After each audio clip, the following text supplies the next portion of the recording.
ESIC சட்டம் 1948 வந்து ரத்தாகிட்டு புதுசாக சோசியல் செக்யூரிட்டி கோட் 2020 அப்படின்னு ஒரு சட்டம் வந்துருச்சு. இந்த சட்டத்தில் சொல்லியிருக்கிறபடி இஎஸ்ஐசியில் கொடுத்துட்டு வர முக்கியமான டிபெண்டன்ட் பெனிஃபிட்ஸுக்கும் மெடிக்கல் பெனிஃபிட்ஸுக்கும் எம்ப்ளாயி குடும்பத்திலிருந்து கூடுதலான நபர்களை சேர்த்துருக்காங்க. சரி, யார் யாருக்கு இந்த பெனிஃபிட்ஸ் கிடைக்கும் அப்படின்றத பார்க்கலாம். இனிமேல் இந்த சட்டத்தை மட்டும்தான் ஃபாலோ பண்ணணும் அப்படின்னு இந்தியாவில் இருக்கிற எல்லா இஎஸ்ஐசி நிர்வாக அலுவலகங்களுக்கும், இஎஸ்ஐசி ஹாஸ்பிட்டல்ஸுக்கும், இஎஸ்ஐஎஸ் ஹாஸ்பிட்டல்ஸுக்கும் டெல்லியில் இருக்கிற இஎஸ்ஐசி ஹெட் குவார்ட்டர்ஸ்லேருந்து ஒரு சர்க்குலரை அனுப்பியிருக்காங்க. வெல்கம் பேக் அரிமா விழித்திரு. ஃபஸ்ட்டு, சோசியல் செக்யூரிட்டி கோட் 2020 கொடுத்துருக்கிற டிபெண்டன்ட் பெனிஃபிட்ஸ் யார் யாருக்கு கிடைக்கும்?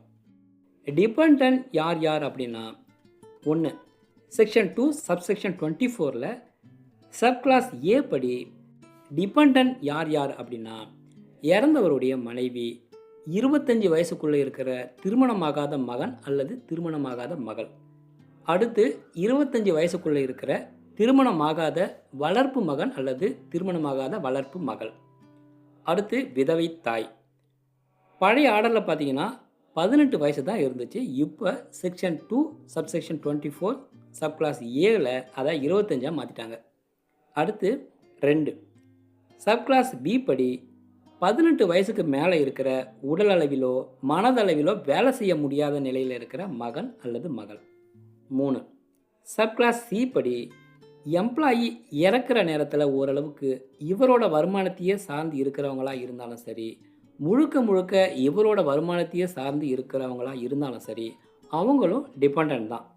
அந்த வகையில் யார் யார் வருவாங்க அப்படின்னா, எம்ப்ளாயி வந்து ஒரு பெண் அப்படின்னா அவங்களுடைய கணவர், அடுத்து அவங்களுடைய தந்தை, அடுத்து மைனர் இல்லெஜிட்மேட் சில்ட்ரன், அதாவது கல்யாணம் பண்ணுறதுக்கு முன்னாடியே பிறந்த 18 வயதுக்கு உட்பட்ட மகன், அடுத்து அன்மேரிட் இல்லெஜிட்மேட் டாட்டர், அதாவது கல்யாணம் ஆகிறதுக்கு முன்னாடியே பிறந்த திருமணமாகாத மகள். இவங்கெல்லாம் வந்து அந்த லிஸ்ட்டில் வருவாங்க. அடுத்து யார் யார் வருவாங்கன்னா, 18 வயதுக்கு உட்பட்ட திருமணமான மகள், 18 வயதுக்கு உட்பட்ட விதவையான மகள், அடுத்து கணவனோடு இருக்கிற அப்பெண்ணின் தாயார், அதுக்கு அடுத்து பார்த்திங்கன்னா 18 வயது கீழே இருக்கிற தம்பியோ அல்லது திருமணமாகாத தங்கையோ, அதுக்கு அடுத்து 18 வயதுக்குள்ளே இருக்கிற விதவையான சகோதரி. இவங்கெல்லாம் அந்த லிஸ்ட்டில் வருவாங்க.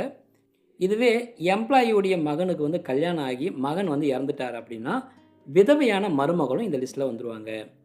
அடுத்து minor child of predeceased son, அதாவது இறந்த மகனோட 18 வயதுக்கு உள்ளே இருக்கிற பிள்ளைகள், அதாவது பேர குழந்தைகள்.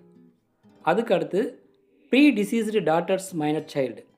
இதுவே எம்ப்ளாயிக்கு ஒரு மகள் இருந்து அந்த மகளும் அந்த மகளோட கணவரும் 2 பேருமே இறந்துருந்தாங்கன்னா அவங்களுக்கு பிறந்த குழந்தைகள், அதாவது பேர குழந்தைகள் 18 வயசு வரைக்கும் அவங்களும் டிபெண்டன்ட் தான் அப்படின்னு கொடுத்துருக்காங்க. இதுவே ஒரு ஊழியரோட தாயோ தந்தையோ 2 பேருமே உயிரோடு இல்லாத பட்சத்தில் தாத்தா பாட்டி இவங்களும் டிபெண்டன்ட் தான் அப்படின்னு கொடுத்துருக்காங்க. இது வரைக்கும் சொன்னது இறந்தவங்களை சார்ந்து இருக்கிறவங்களுக்கு கிடைக்கிற பெனிஃபிட்ஸு. இப்போ சொல்ல போகிற செக்ஷன் என்னென்னா, செக்ஷன் 2 சப்செக்ஷன் 33, அதாவது ஒரு எம்ப்ளாயி உயிரோடு இருக்கிறப்ப அவங்கள சார்ந்து இருக்கிற குடும்ப உறுப்பினருக்கு கிடைக்கிற மெடிக்கல் பெனிஃபிட்ஸு. இது யார் யாருக்கு கிடைக்கும் அப்படின்னு பார்த்தீங்கன்னா, கணவன் மனைவி, 18 வயசுக்குள்ளே இருக்கிற தன்னோட சொந்த குழந்தைங்க இல்லை தத்தெடுத்த குழந்தைங்க. ஆனால் இதில் ஒரு கண்டிஷன் என்னென்னா, இவங்க எம்ப்ளாயியோடைய வருமானத்தையே நம்பி இருக்கணும். அடுத்து 21 வயசு வரைக்கும் படிச்சுட்டு இருக்கிற குழந்தைகள், அதுக்கடுத்து 21 வயசை தாண்டியும் படிச்சுட்டு இருக்கிற திருமணமாகாத மகள், இவங்களுக்கு வந்து ஏஜ் லிமிட்டு கிடையாது. இவங்களுக்கும் என்ன ஒரு கண்டிஷன் பார்த்தீங்கன்னா, முழுக்க முழுக்க எம்ப்ளாயியுடைய வருமானத்தையே நம்பி இருக்கணும்.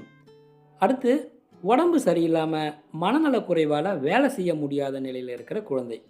இந்த குழந்தைகள் பார்த்திங்கன்னா அவங்க வாழ்நாள் முழுக்க ஏஜ் லிமிட்டே கிடையாது அப்படின்னு கொடுத்துருக்காங்க. அடுத்து ஊழியரோட அம்மா அப்பா. இதில் ஒரு கண்டிஷன் என்னென்னா, இவங்களோட இன்கம்மை கவர்மெண்ட்டு ஃபிக்ஸ் பண்ணியிருக்கிற இன்கம்மை தாண்டக்கூடாது. அடுத்து உமன் எம்ப்ளாயி. இவங்களுக்கு கொடுத்துருக்கிற ஒரு ஸ்பெஷல் என்னென்னா, இவங்களோட அப்பா அம்மாவோட சேர்த்து மாமனார் மாமியார் இவங்களும் இந்த லிஸ்ட்டில் சேருவாங்க. இதுவே ஒரு எம்ப்ளாயி கல்யாணம் ஆகாதவராக இருந்து அவரோட அப்பா அம்மா 2 பேருமே இறந்துருந்தாங்க அப்படின்னா அந்த ஊழியரோட 18 வயசுக்கு குறைவான தம்பியோ தங்கையோ இதில் வந்துடுவாங்க. இதில் என்ன முக்கியமான கண்டிஷன் என்னென்னா, அந்த தம்பியும் தங்கையும் 2 பேருமே இவரோட சம்பளத்தையே முழுக்க முழுக்க நம்பி இருக்கணும் அப்படின்னு கொடுத்துருக்காங்க.